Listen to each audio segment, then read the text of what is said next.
इस समय की है प्रभु श्री राम भगवान लघुव्रता लक्ष्मण भरत शत्रुघ्न और माँ सीता जी के साथ प्रभु श्री राम का विवाह हो गया। माँ सीता जी विदा होके ससुराल आ गई। दिन में मुंह दिखाई की रस्में चली। सासू माँ तीनों माओ ने मुंह दिखाई किया और तमाम लोगों ने किया। रात हो गई। आया नंबर गोल्डन नाइट का, जिसे बड़े बूढ़ी कहा करते चित्तारी। सुहाग रात की बारी आई तो देखिए उस बीच घटना क्या घटती है कहना है।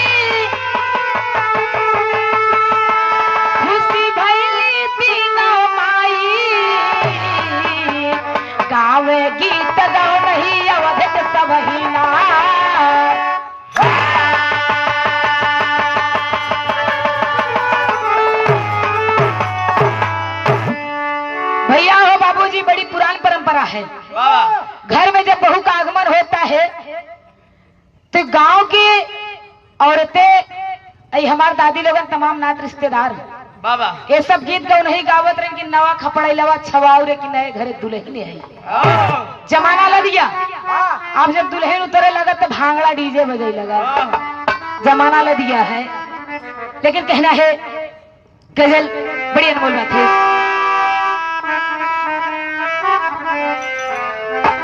यही है, क्या बात है शेर।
भाव में कहना है बाबा, बड़ी अनमोल बात है। होता क्या है कैसे भाव में।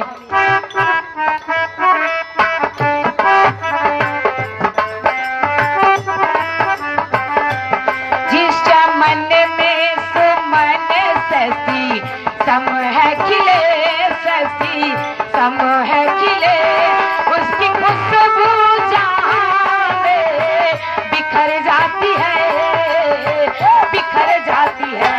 जिस मन में सुमन ससी उसकी खुशबू जहां में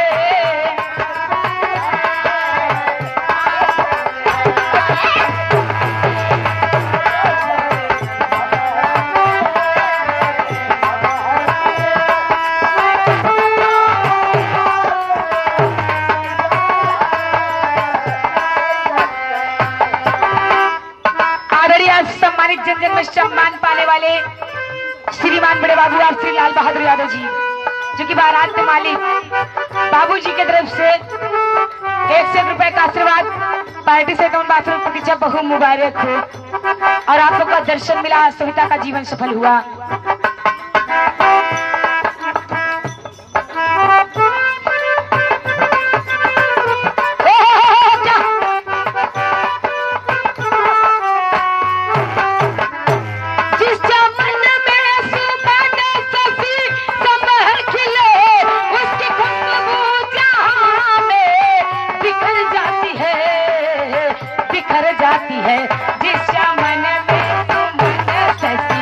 समोह खिले ससी समोह खिले उसकी खुशबू जहां में बिखर जाती है।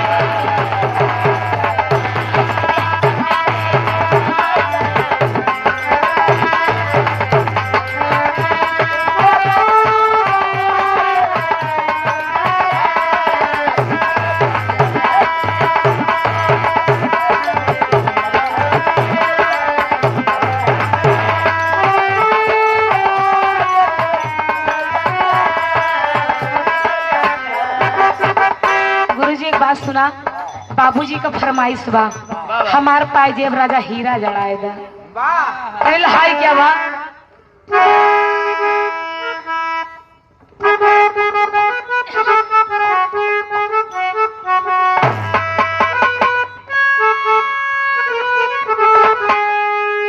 यही करे जा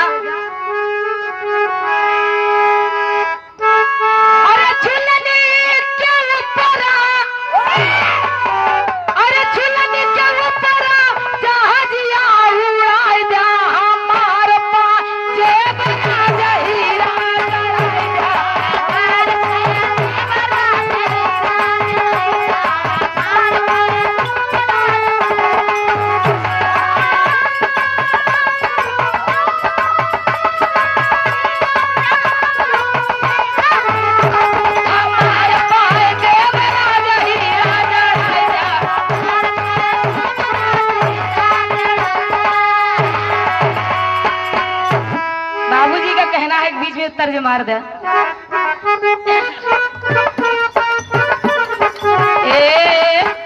हमारे बात सुना हम कुछ कहा चाहते ही कौन औरत के पिया परदेसी रहे ये कहा था भीमड़ी लोग ठेलत रहन का। अब भाई परदेश में रहन कुछ तो करते ही रहन। अब बड़का भैया हो बाबूजी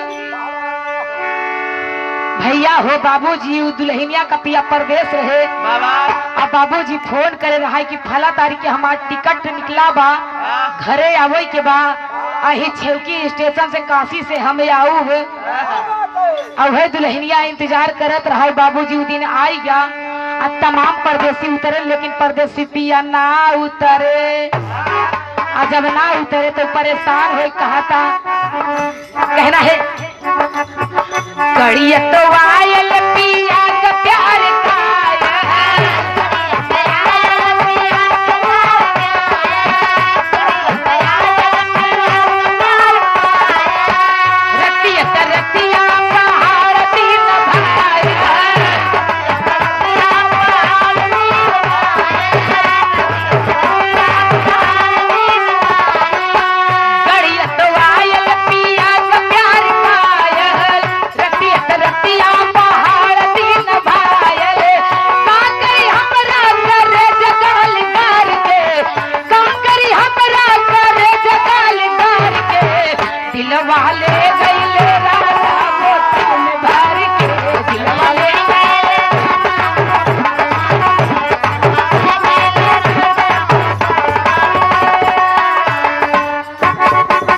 रतिया सपना देखाए पिया हमें के रतिया सपना देखाए पिया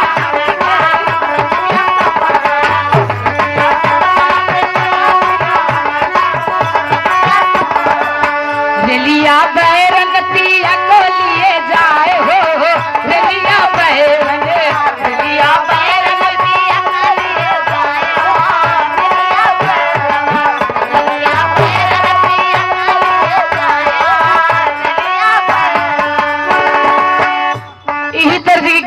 भी है। नहीं, बड़ी अनमोल बात है, गीत तमाम में है। खैर कोनो बात ना बा। ये चचा हमारे सम्मानित कलाकार हैं और हम चाहते हैं कि हम ऐसा कोई वर्ड ना बोले जिससे दिक्कत हो, परेशानी हो, तो मैं सम्मान करती हूँ। गीत पर आप ध्यान दीजिएगा समय को देखते हुए। होता क्या है, रात्रि में सुहाग रात की बारी आ गई। प्रभु श्री राम भगवान जब शयन कक्ष में गए, और जब शयन कक्ष में गए तो आदि शक्ति जगत जननी माँ सीता जी प्रभु श्री राम के चरणों को स्पर्श किया, यानी प्रणाम किया और बैठ गई। और जब बैठ गई तो उस समय होता क्या है, कहना है। बिरहा का शुरुआत कहानी की नजम।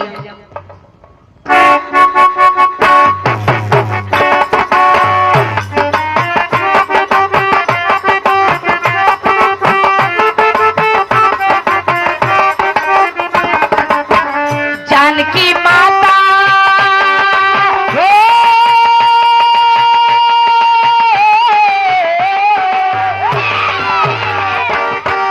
जानकी माता जनकपुर से अवध आती है, सुहाग रात में एक बात को बताती है।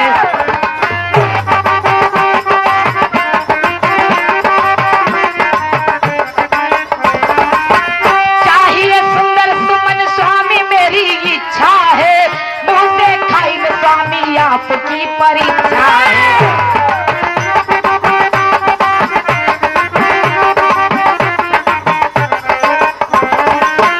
चाहिए फूल वही जो नजर झुकाया हो, पास जाने पर ना कभी शर्माया हो।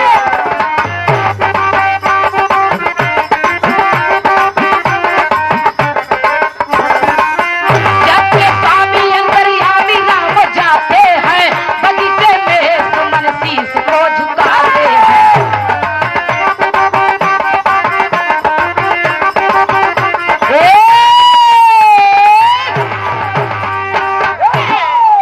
क्या बात है, बड़का भैया हो बाबूजी। रात्रि में माँ सीता जी ने प्रभु श्री राम से कहा कि स्वामी मेरी एक इच्छा है सुहाग रात में। कहीं बताइए सीते क्या है। जनक नंदिनी बताइए। उस वक्त माँ सीता जी ने कहा स्वामी मुझे ज्यादा कुछ तो नहीं चाहिए, लेकिन मुझे एक फूल चाहिए, और वो भी ऐसा फूल होना चाहिए जो आपको देखकर सर ना झुकाए, और यही फूल हमको चाहिए। कहीं अच्छा, कहीं ठीक है। प्रभु श्री राम भगवान रात्रि में ही मंत्री सुमंत को बुलाए और रथ पर बैठे और फूल की तलाश में चल दिए। जाते वाल्मीकि कुटिया के पास पहुंचे। वहां बगीचे में जाकर के उन्होंने देखा एक ही डाली में 2 फूल खिले थे। जितने फूल दिखाई दे रहे थे सामने, प्रभु श्री राम के सामने सब नतमस्तक हो रहे हैं, सिर को झुका रहे हैं। लेकिन एक डाली में जो 2 फूल था वो सर नहीं झुकाए, और जब झुके नहीं तब वहां पर होता क्या है, आप लोग बहुत राह सुने हुई हैं। मेरे गुरु आप स्वर्गीय जनाब हफीज चंद्र जी से, और बिरहा के स्तंभ में कहे जाने वाले, बिरहा के सम्राट कहे जाने वाले मेरे बाबा स्वर्गीय जनाब हैदर अली जुगनू जी के मुखार भी सुने होंगे। लेकिन अपना अपना अंदाज, अपनी अपनी खोज अलग होती है। और कहना है तर्ज बड़ी अनमोल है।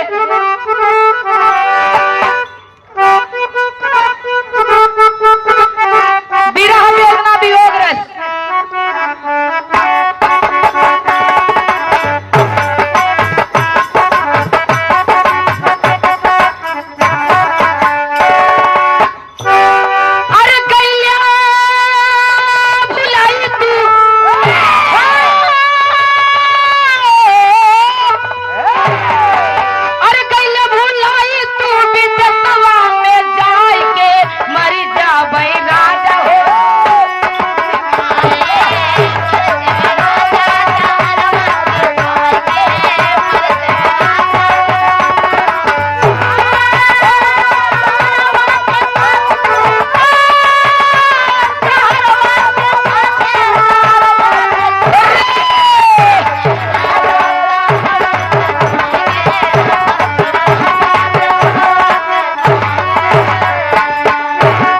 ये देखा पुरानी तर्जिया। अब पुरान गीत में कितना दम बाटे ये का सब जनता ही है। आदरणीय सम्मानित आप श्रीमान बड़े बाबू श्री कन्हैयालाल जी, श्री कन्हैयालाल यादव जी जन जन में सम्मान पाने वाले, इस गीत को समझते, इस भाव को समझते हुए 2 से 1 रुपए का आशीर्वाद पार्टी से एकाउंट बासरस प्रतीक्षा बा। माता रानी से दुआ है परिवार सलामत रहा, सुख तरक्की करे, लगन चलते बा। भाव में कहना है, प्रभु श्री राम भगवान पहुंच गए बगीचे में, जितने भी फूल देखकर शीश को झुका रहे हैं, और एक डाली में 2 फूल थे जिन्होंने सिर नहीं झुकाया, और जब वो सिर नहीं झुकाए तो प्रभु श्री राम भगवान कहे अरे वाह, अरे वाह, जितने पुष्प है सब शीश झुका लिए लेकिन ये 2 है इन्होंने नहीं झुकाया। अच्छा तो होता क्या कहना है भाव में,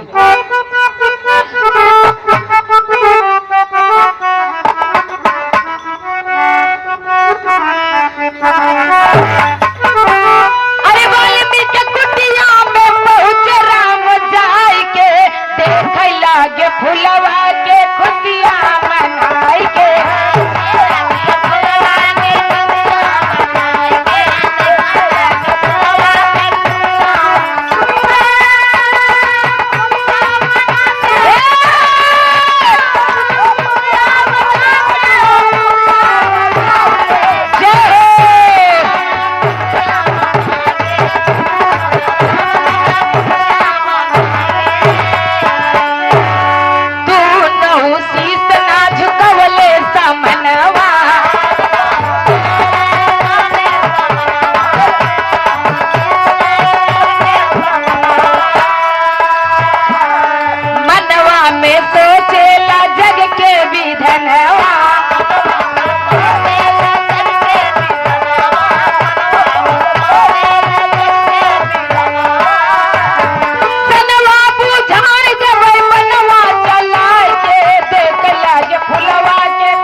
बाबूजी बताया जाता है कि बाढ़ मार करके और बड़ा वाला जो फूल था उसे तोड़ लिए, और जब तोड़ लिए तो डाली से जब फूल अलग हो गया तो बताया जाता है कि उस डाली से टप टप टप करके खून बहने लगा, और जब खून जमीन पर गिरने लगा छोटा वाला पुष्प देखकर रोने लगा।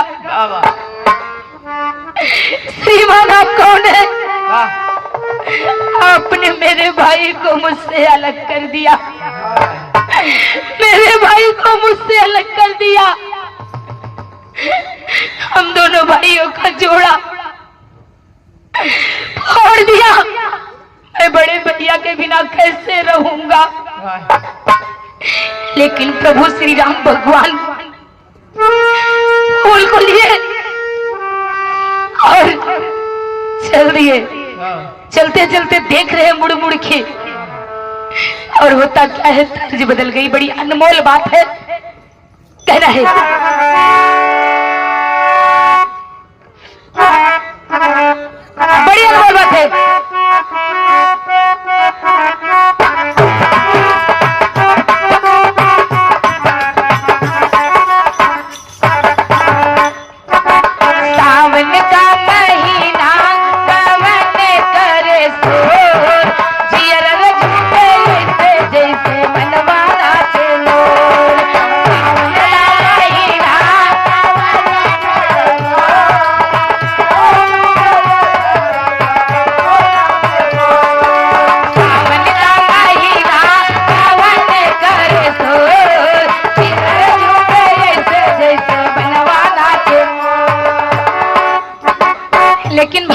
आप ध्यान दीजिएगा, तर्ज केवल मनोरंजन के लिए होती है, भाव में ध्यान दीजिएगा।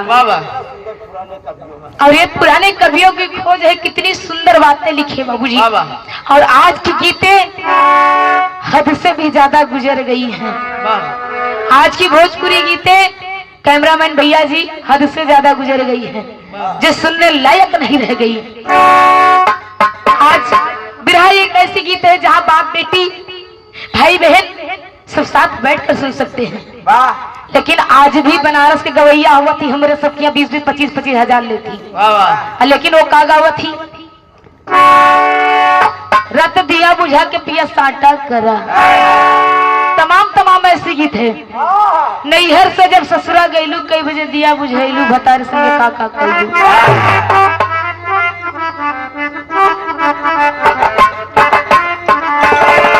उलझे बाल बाल तेरे कम का रूमाल, हुस्न तेरा क्या कहना, हुस्न तेरा क्या कहना। उलझे बाल बाल तेरे कम का रूमाल।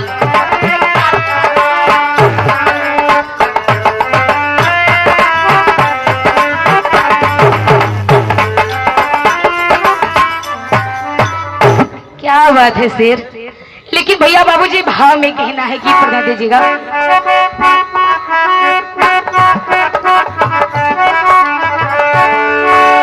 गर्दन से चुवेला, गर्दन जिस समय तब तक खून गिर रहा था, उस वक्त प्रभु श्री राम भगवान सोच में पड़ गए कि ये कैसे हो गया। गर्दन से चुवेला लहू लाल लाल रे, सोचे मनवा राम जी है कैसी चाल रे। गर्दन से चुवेला लहू लाल लाल रे,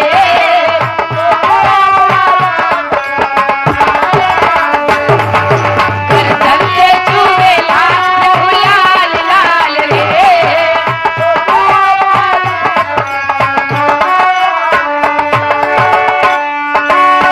छोटे का बिरलवा तब आंसुआ बहाई, श्री राम देखी के जाकी तरही जाई।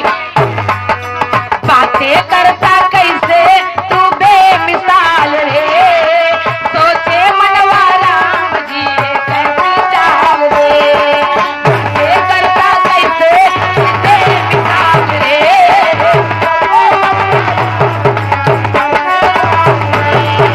बातें करता कैसे तू बेमिसाल रे।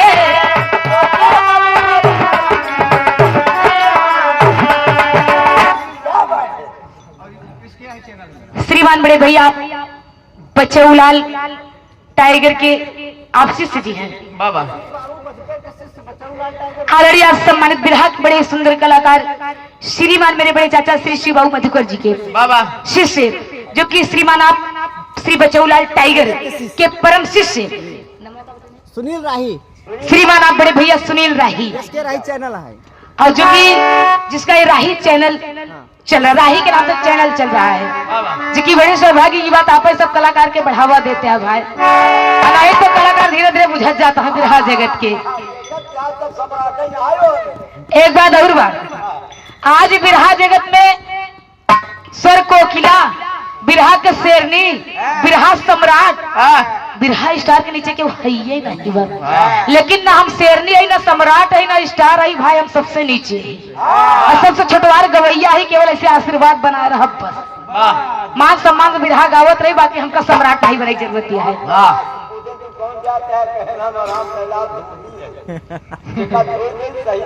ये बात सच्चाई है, जमाना रहा। स्वर्गीय दद्दाराम कैलाश की बातें ही एकदम अलग थी, और जमाना रहा। आज कर भाई का कर, आप सब तो बहुत दुनिया देखे, हम सब कहाँ देखे। जब हमारे तो दुनिया देखे कि नंबर आए तो दुनिया खत्म हो जाती है। बिरहा जगत के 51 रुपए का आशीर्वाद पार्टी से आशीर्वाद प्रतीक्षा बा, और माता रानी से दुआ है भैया आपकी कला में 4 चांद लगे, आप तरक्की करो और खानदान का नाम रोशन हो, ये मेरी माँ से दुआ है। ये चचा रे हमारा तो चेला बनावा लगा, लेकिन हम तो कान पकड़े कि जब तक जीएफ का बहुत चेला ना बनाओ। हकीकत बताओ कसम से, जब तक जिंदा रहा वैसे बिरहा गाऊ, लेकिन चेला भविष्य में कभी न बनाऊ। गुरु बना ले लेकिन चेला न बनाऊ।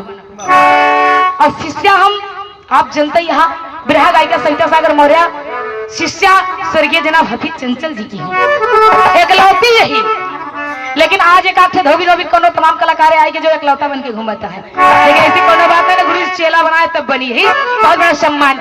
आई हमारे चाचा जी तो सविता के जब एकदम नवा नवा कुछ नहीं जानत रहे तब तो बिरहा गवते रहे साथे में, अब तो ढेर सिखावे लगे, लेकिन अब समझावती ऐसी बात नहीं है। लेकिन भैया बाबूजी गीत पर गौर कीजिए, बात की बात थी केवल।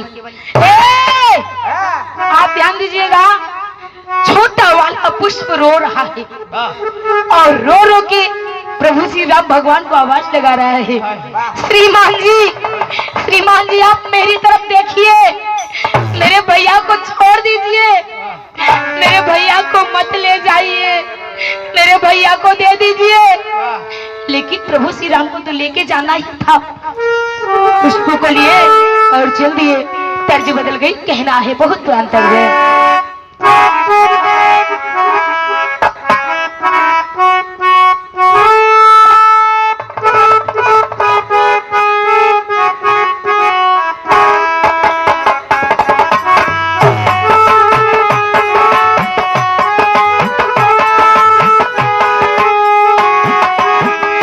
बहुत अच्छा गुरु जी, तक टेंशन न लो। कहना है कैसे,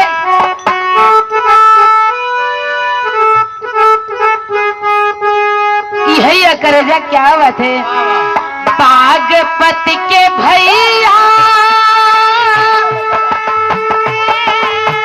मोर पुकरिया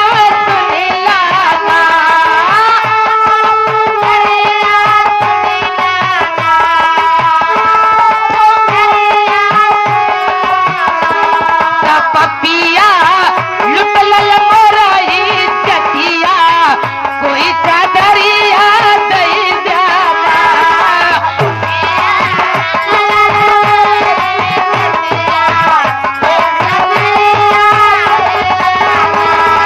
पपिया लुट लल मोरा इज्जतिया, कोई चादरिया दई जाना।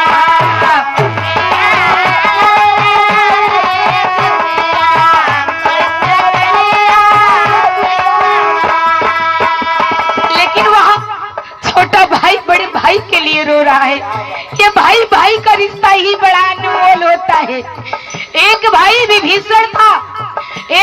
विभीषण था जो भाई को मरवा दिया, और एक भाई दुर्योधन था जो कि चचा और भतीजा यानी कि दोनों मतलब भाई भाई के बच्चे थे, और एक भाई को मरवा दिया बाबा। लेकिन यहाँ एक भाई के लिए रो रहा है, कैसे नहा कहीं तुम्हारा लियाता है,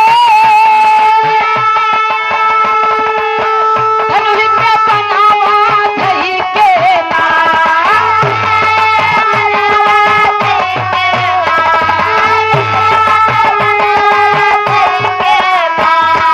कट लिया भैया के घर जनवा, धनुष पे बनावा दही के भैया के घर जनवा,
चले आए बाबा और आकर के माँ सीता जी को दे दिया। आदि शक्ति जगत जननी माँ सीता जी उस पुष्प को जूड़े में लगा लिया। बाबा और जब जूड़े में लगा लिया, इधर रात बीत गई, उधर प्रभु श्री राम भगवान एकदम खुश हैं, लेकिन मन में कहीं ना कहीं दुख तो है ही है, क्योंकि जग के स्वामी अंतर्यामी वो सब जानते हैं। बाबा बड़का भैया वो बाबूजी उधर छोटा वाला पुष्प रो रहा है। और इतने में वाल्मीकि जी घूमते टहलते आ गए। और जब आए तो देखे तो वह छोटा पुष्प कहता क्या है, कैसे कहना है विरासी से तेरी।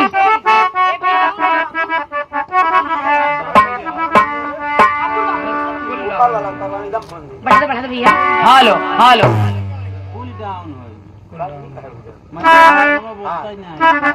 हॉर्न बंद हो गया भाई। हाँ हॉर्न बंद है। हालो हालो बड़का भैया हो बाबूजी, क्या बात है, फिर हॉर्न बंद हो गया। बाबा लेकिन कहना है विराट शीर्षक तेरी में, कहना है कैसे,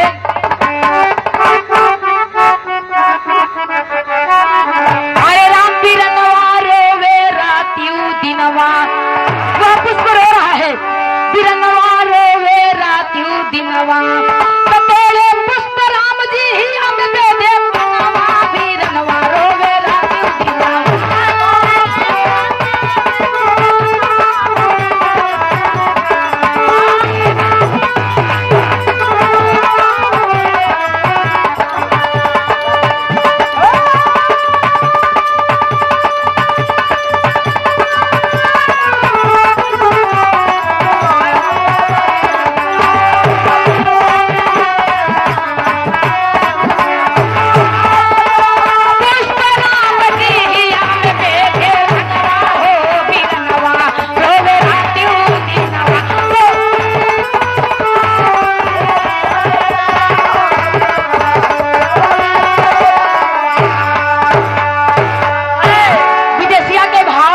है, ये बड़ी अनमोल बात है।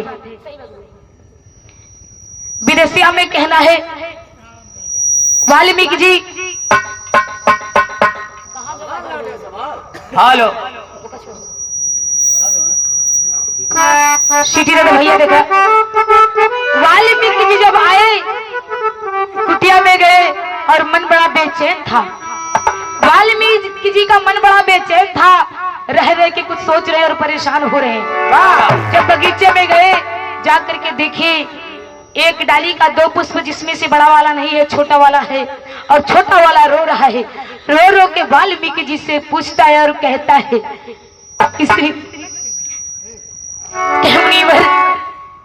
एक श्रीमान जी आए थे, मेरे बड़े भैया को लेके चले गए तोड़कर। कहे अच्छा, कहे हाँ। वाल्मीकि जी ने ध्यान किया कि अरे प्रभु आप आए थे। उसी समय वह छोटा वाला फूल रो रो के वाल्मीकि जी से पूछता है। तो विदेशिया में कहना है कैसे,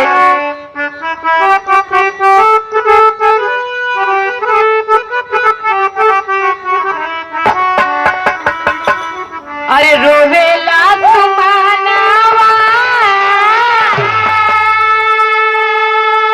मुनि के समाना हो,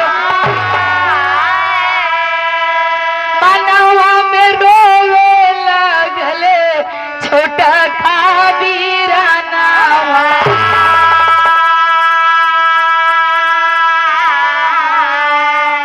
कवने करनवा काटेला गर्दनवा,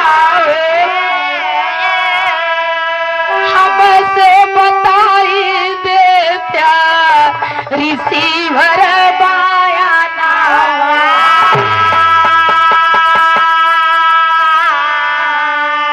तू ना हो वीरानावा के जोड़ा बिछुड़ी गईले, कही विधि होई ऋषि हमारो मिलना।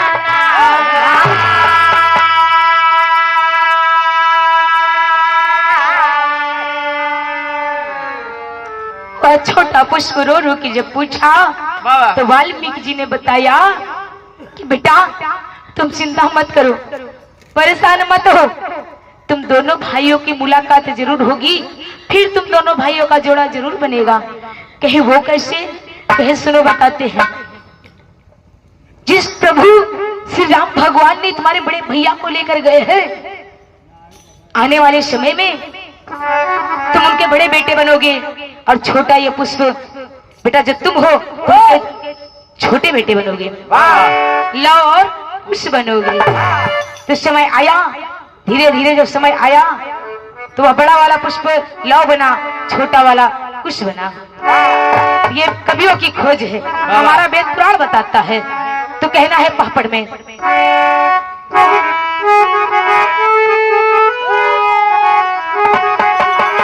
अरे सुन के बात फुलवा के ऋषि मुझसे काई हो या गले जन्म में तू हो ब्या दोनों भाई हो या गले जन्म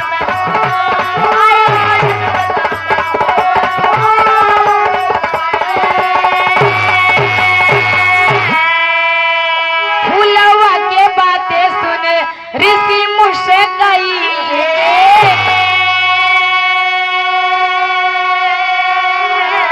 दूसरा जन्म बाबा के बात फिर बताई।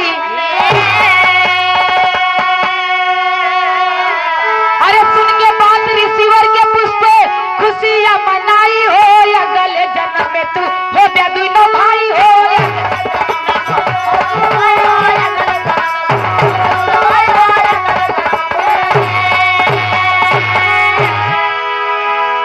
इतनी बात हो गई, ये बातें यहीं पर छोड़ दीजिए, कहना है आल्हा में कैसे?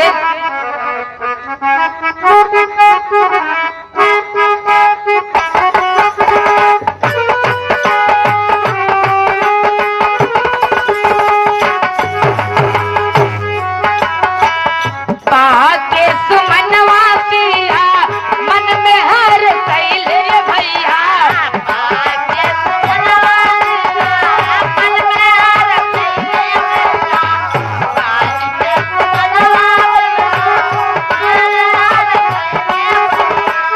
लाके तेल बनावा से पीरी करता।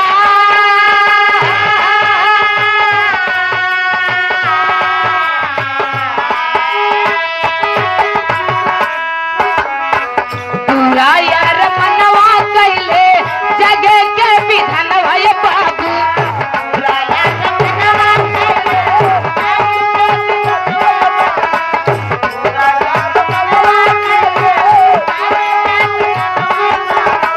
जवान जगह पिया के बाबू सिरजनहार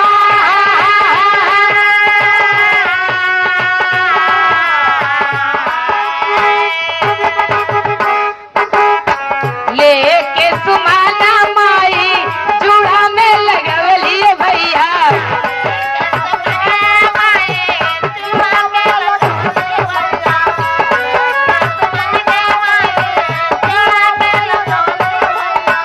खुशी भइल सीता माई आगा मोय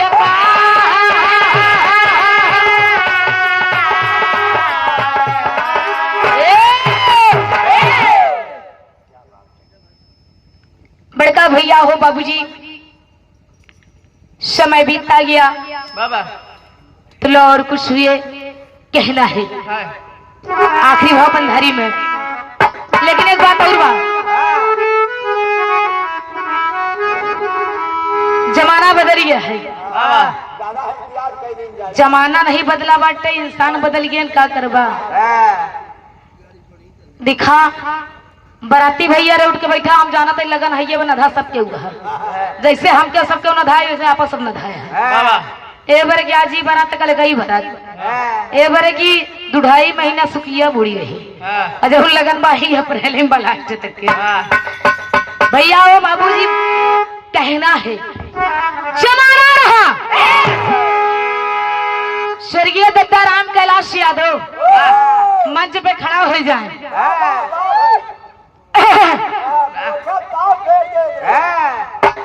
ऐसे लगे जैसे क्यों दादा की एक अदा थी, पूछा कौन बताई दे, यह अदा रही कहे बादल नहीं, यह अदा रही कि कुर्ता कोर पकड़ाए और वैठे चढ़ा लिया मैं कहा संतो पंचो बड़का भैया हो बाबूजी, सुनने वाले मित्र जरा आप लोग मेरी बातों को ध्यान से सुनना, नहीं तो तही ने कनवा की सुनवा बाए की निकारी जाई, कई ना कहा कि हमका कैलाश नहीं बताए। तो दादा का बताएं, का गायन कैसे गायन कहना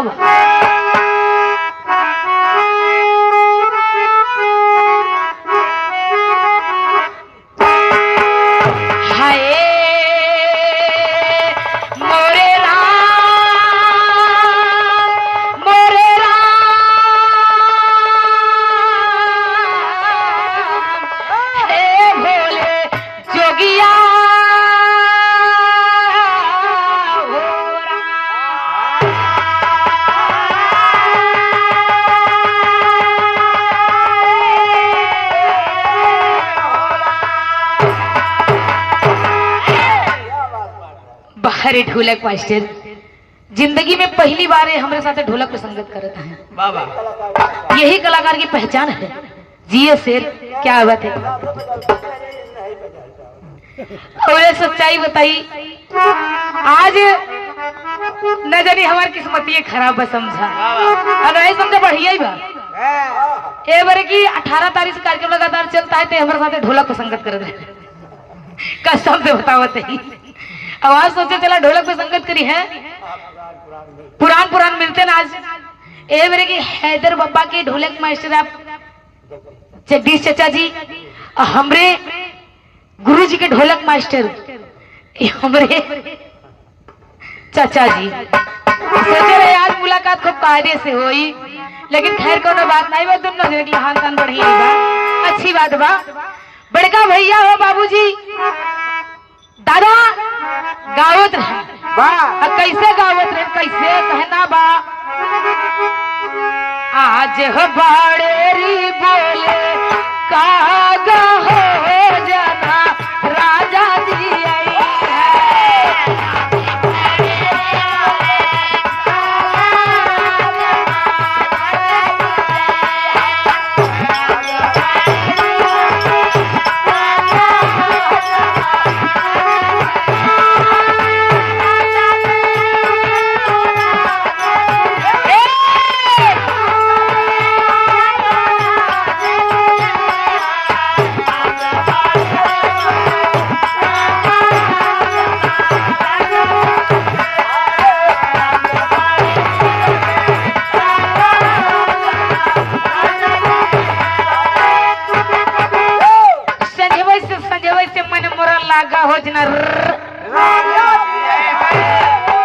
बड़े कौआ बोल जाए घरे वाले जान जाए। लड़के का मामा तो नहीं हमारी कोई देखा कब सुधर गया। ये चाचा है सुधरे के नाम नहीं लेता है, दादा इतने नहीं और गावत रहे कहना कैसे एक लाइन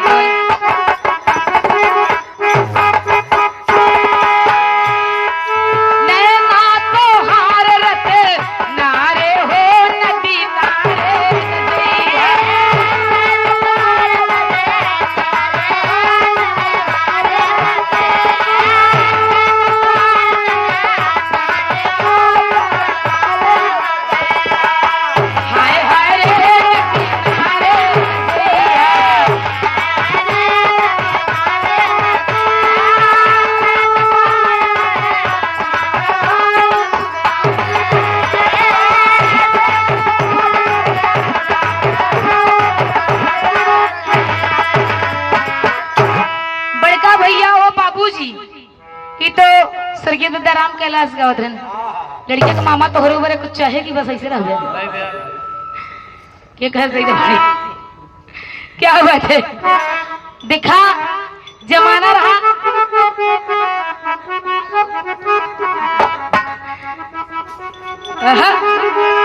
हमरे बाबा गढ़िया सम्मानित स्वर्गीय के जना भरली जुगनू जी गावत रहे।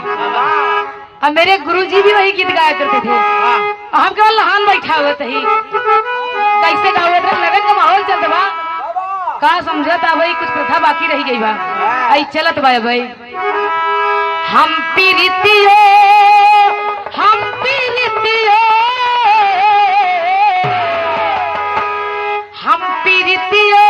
के रीतियो न जनली कि जिंदगी बवाल होई गवा। हम पीरितियो के रीतियो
भैया हो बाबूजी, केवल मनोरंजन की बात है, पर बख्शित नहीं। इनका बताया कि मुँह अखाड़े गवैया है कि हम उधार नहीं रखे। जब हमारे घराना खानदाना उधार नहीं रखे तो सभी तक कहे रखी। बड़का भैया बाबूजी बात के बात रही मनोरंजन समय को देखते हुए आखिरी भाव पंधारी में कहना है कैसे।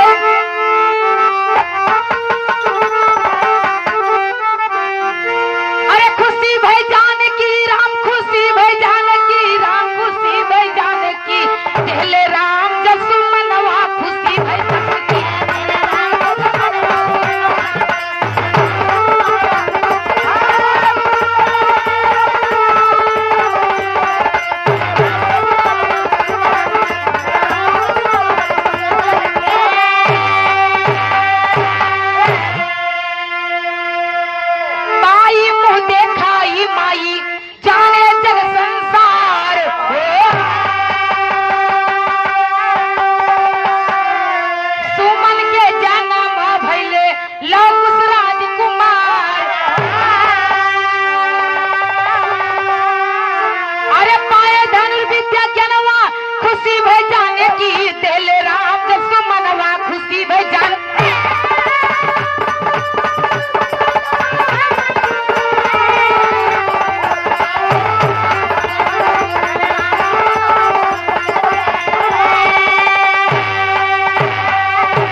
बताया जाता है कि जिस वक्त प्रभु श्री राम भगवान माँ सीता जी को लक्ष्मण से कह करके वन में भिजवा दिए, वाल्मीकि के पास माँ सीता जी गई, उस वक्त गर्भवती थी।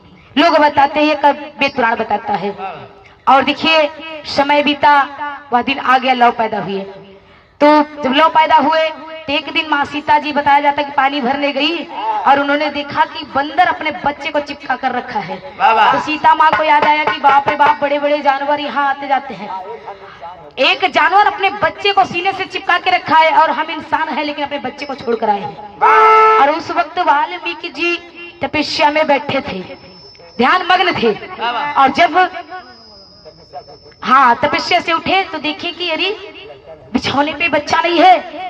तो सोचे कि वन देवी अभी आएंगी तो रोएंगी, परेशान होगी, ढूंढेंगी। तो लोग बताते हैं कि कुछ रख करके जल छिड़क दिए, वहां पर एक बेटा हो गया। तो बताया गया लव और कुश वाल्मीकि कुटिया में हुए। तो ये कवियों की खोज। बाकी ये चाचा जी महान कलाकार है, हम छोटे से गवैया। गवैया नहीं चाचा रे, आप सब गवा बजाते गावत है, हमारे बस के कुछ नहीं बा। तो आप सबका प्यार द्वारा आशीर्वाद कहना आखिरी हमें।